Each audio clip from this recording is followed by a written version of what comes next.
Donald Trump and JD Vance. And thank you. This past election. So what is your message? And what is your message to the young men? You know, I guess my message to young people generally is we're trying to make your life better. And that is the simple thrust of President Trump's policy is we want you to be able to buy a home. We want you to be able to work a good job. We want you to be able to raise your kids, like I said, according to the values that you believe in. And we want you to be able to build a nice life in this country that all of us love. That is what we're trying to do. And, you know, you guys more than anybody, more than me, I'm talking about people under the age of 30 in particular, you guys are going to have to deal with the consequences of good policy or of bad policy for much longer than the rest of us. And I want you guys to think about the future and ask yourself, do you want safe communities? Do you want a prosperous life? Do you want to be able to work a good job? Or do you want that job shipped off to China or somewhere else? We're fighting for you every single day. We want you to help fight for us because we've got to win. Not just the policy battles of the next couple of months. We've got to win the midterm elections in a couple of years. We need you. We recognize that we need you, and we're fighting for you every single day. And I think, you know, you asked me, you know, my message to young men is I think that our culture sends a message to young men that you should suppress every masculine urge. You should try to cast aside your family. You should try to suppress what makes you a young man in the first place. And I think that my message to young men is don't allow this broken culture to send you a message that you're a bad person because you're a man, because you like to tell a joke, because you like to have a beer with your friends, or because you're competitive. It's...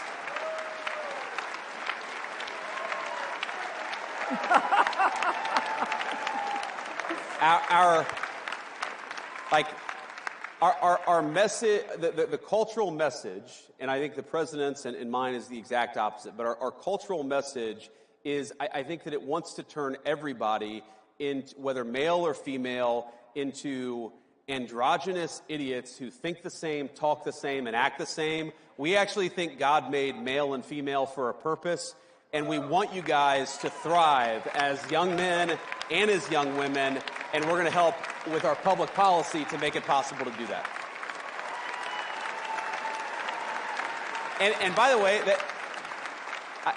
I actually think, Mercedes, this is the thing that President Trump, this is why the media went after him so hard, is because, you know, when I think about, like, what is the essence of masculinity, you could answer this in so many different ways, but when I think about me and my guy friends, we really like to tell jokes to one another.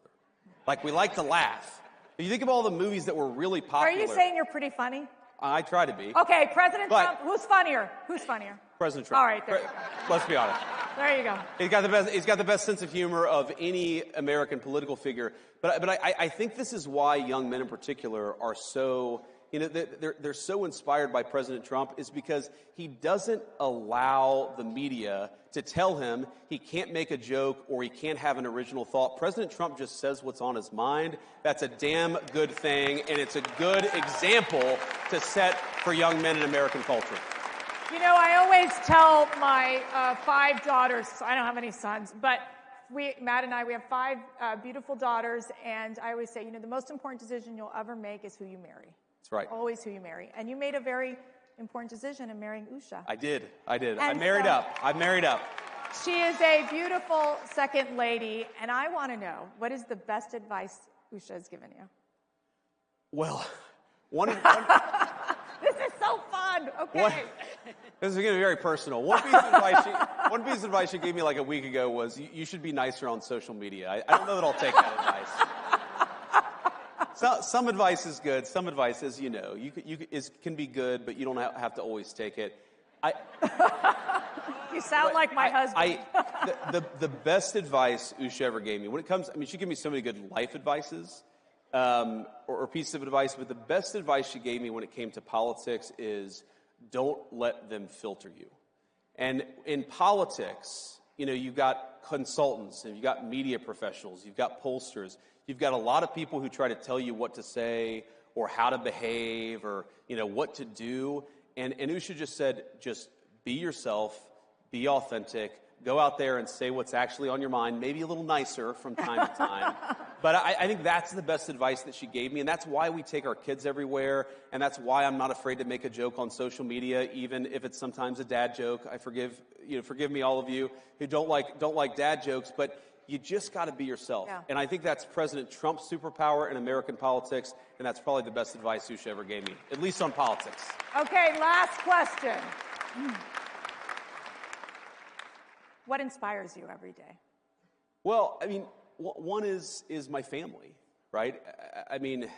I'm blessed to have a 7-year-old, a 5-year-old, and a 3-year-old, and I can't help but see the country through their eyes.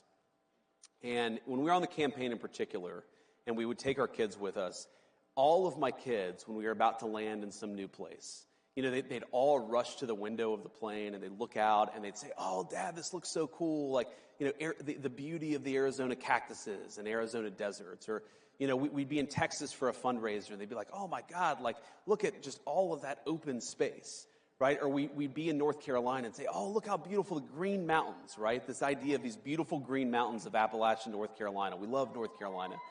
And I guess what inspires me is you can't help but be hopeful and energetic and optimistic about this country when you see it through the eyes of a child. So I hope I never lose that perspective because it does inspire me every day. Well, Mr. Vice President, you inspire us every day. We are praying for you. We are praying for your family. We are praying for this incredible administration, for, of course, President Donald Trump. And we are honored that you are here with our CPAC family. And I'm honored to be here. Thank you. you. Thank you so much.